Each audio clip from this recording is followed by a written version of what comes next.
کہ میں نے اپنے سفارتی دور ترکی میں پاکستان کے ایک وزیر اعظم کو کباب نہیں کھانے دیے تھے. بہت دلچسپ واقعہ سنا دیجیے تو بہت اچھا ہوگا. وہ یہ بات تھی کہ 1999 میں ترکی میں بہت خوفناک زلزلہ آیا تھا.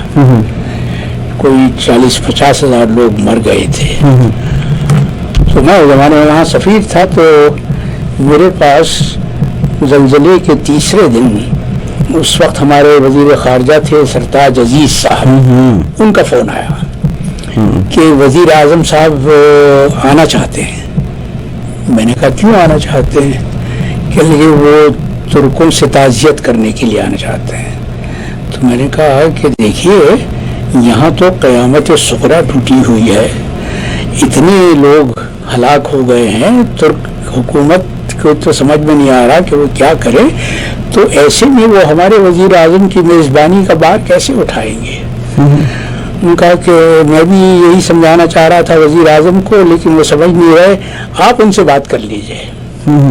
میں نے کہا اچھا میں بات کر لیتا ہوں. تو میں نے فون کیا, وہ میرے فون کے منتظر تھے, نواز شریف صاحب. تو کہنے لگے میں آ رہا ہوں. میں نے کہا نہیں سر آپ مت آئیے, اس وقت یہ صورتحال ہے. تو پھر میں کب آؤں؟ میں نے کہا میں آپ کو بتاؤں گا. اس کے ہفتے بھر کے بعد میں نے ترکوں سے بات کی اور انہوں نے کہا کہ ٹھیک ہے آ جائیں.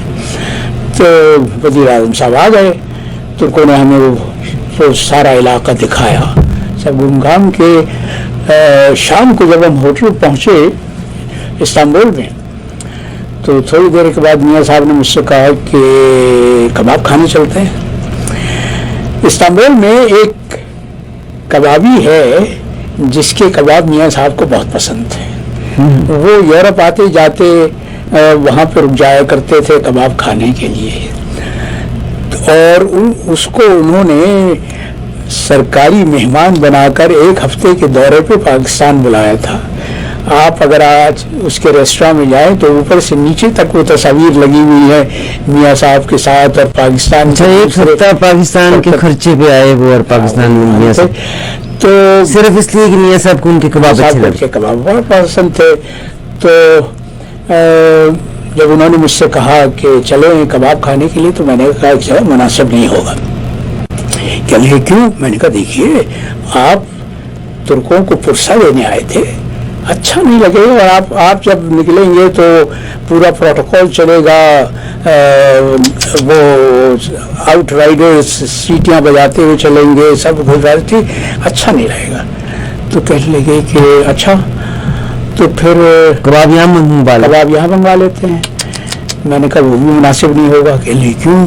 میں نے کہا یوں نہیں ہوگا کہ کباب جب کھانا آتا ہے آپ کو معلوم ہے VVIPs کے لیے تو اس کا ایک پروٹوکول ہوتا ہے, وہ پورا انٹیلیجنس والے اس کو چیک کرتے ہیں کہ کوئی اس میں ایسی چیز تو نہیں ہے جو نقصان دہ ہو. تو اچھا نہیں ہوگا, منہ لٹک گیا. تو میں نے کہا کہ پریشان نہیں ہوں, کل صبح کو ہم جا رہے ہیں انقرہ, تو میں اس سے کہتا ہوں ابھی وہ صبح کو جہاز پہ رکھوا دے گا. ہاں یہ اچھا ہے. تو دوسری صبح کو جب میں ان کو لے کر ایئرپورٹ جا رہا تھا, تو جیسے ہی ہم ایئرپورٹ کے احاطے میں داخل ہوئے تو میں نے دیکھا کہ وہ کھڑا ہوا وہ کنویئر بیلٹ پر جہاز میں کھانا رکھوا رہا تھا. جیسے ہی جہاز نے ٹیک آف کیا میاں صاحب نے مجھ سے کہا کہ کباب منگوا لو. سفیر صاحب وہ کھانا رکھوا دیا؟ میں نے کہا جی رکھوا دیا. انہوں نے کہا منگوائیے.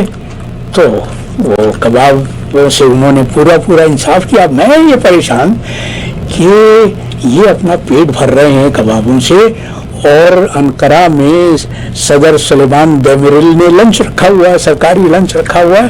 اس وقت یہ کیا کریں گے؟ لیکن جناب وہ اتنے خوش خوراک ہیں ماشاء اللہ کہ انہوں نے لنچ پر بھی پورا انصاف کیا. اور سب سے بڑی بات یہ ہے کہ جب انسان پرسہ دینے کے لیے جائے تو دل کی آٹومیٹیکلی کیفیت بھی ہو جاتی ہے. سر ایک اگر دل سے محسوس